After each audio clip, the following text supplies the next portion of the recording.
Okay, let's dive right into this explainer. We're going to unpack a super powerful Singaporean perspective on the end times and the incredibly urgent spiritual mission laid out for modern believers.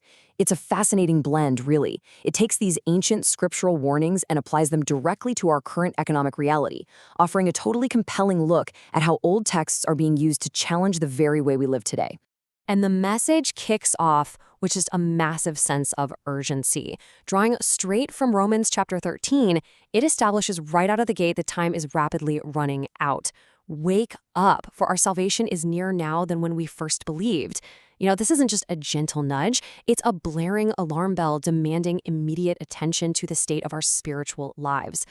Now, what's really fascinating here is how this ancient biblical urgency is explicitly tied to the modern economic state of Western capitalism, coming from a Singaporean viewpoint, which, remember, is a massive hub of global finance. This isn't just about some cosmic end of the world.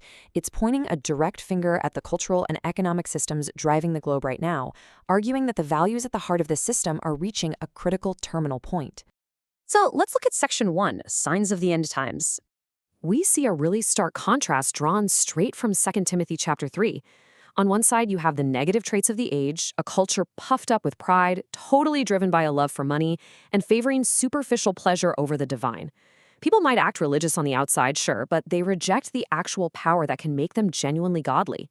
And on the flip side is the true calling of God, that genuine, transformative power that actually changes lives. It's a pretty sharp critique of hollow consumerism masquerading as religion. Which brings us to Section 2, the urgent call to wake. At this point, the source challenges believers to really look inward with a pretty tough, direct question. Have our own hearts become deceived, unbelieving, or hardened against God? In an age of just endless distraction and material pursuits, we really have to stop and consider if we are slowly, maybe even subtly, turning away from the living God. And this actually requires daily maintenance. As outlined in Hebrews, this isn't a one-and-done realization. You must warn each other every day while it is still today. It takes continuous, active community engagement to avoid being lulled right back to sleep by the deceptive nature of sin and the surrounding culture. Moving on to Section 3, Embracing a New Creation. If the old system is failing, what replaces it, right? Well, there's a very clear progression here based on 1 Peter 1 and Galatians 6. Step 1 is the metaphorical death to the old self, leaving behind those negative traits of pride and materialism we talked about. Step 2 is being born again to a new life through the eternal living Word of God. And Step 3 is the beautiful result of all this, no longer being controlled by worldly desires, but being completely rewired and driven by the love of Christ. Next is Section 4, Christ's Ambassadors on Earth. So once that internal shift happens, what exactly is your job in the modern world? The believer's role, according to 2 Corinthians 5, is defined as an ambassador. And an ambassador isn't just some passive observer. Actually, scratch that. They're the exact opposite. They are a direct representative of a higher authority. The role is to share a wonderful message of reconciliation, actively speaking for Christ, and literally pleading with others to come back to God. It's a mission of active outreach and real peacemaking. But fulfilling this role means shifting your core allegiance entirely. Drawing on Philippians 3, believers must wake up to live as citizens of heaven. Think about what that actually means for a second.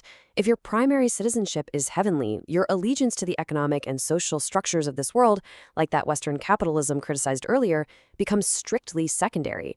Your primary loyalty is rooted somewhere completely different. Let's look at Section 5, Shining the Gospel Light. This is really where theology hits the pavement. This mission comes with actionable commandments of love. Relying on Romans and Galatians, believers are urged to equip themselves with the shining armor of right living and practically clothe themselves with the presence of Jesus Christ. It's all about loving one another to fulfill the law and working hard to bear the fruit of that salvation. It is a clarion call to a radically clean and innocent lifestyle. Ultimately, this creates a really stark contrast, which is highlighted in Philippians 2. On one side, you have individuals living clean, innocent lives, shining the bright light of the gospel. And on the other side is an uncompromising view of a surrounding world described as full of crooked and perverse people. The entire goal here is to shine as brightly as possible against that incredibly dark backdrop. We wrap up this part with a deeply personal and urgent closing prayer.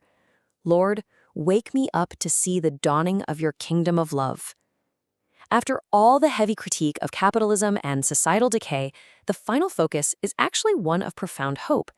It's about looking forward to the dawn of a kingdom based entirely on love, completely replacing the old, failing order.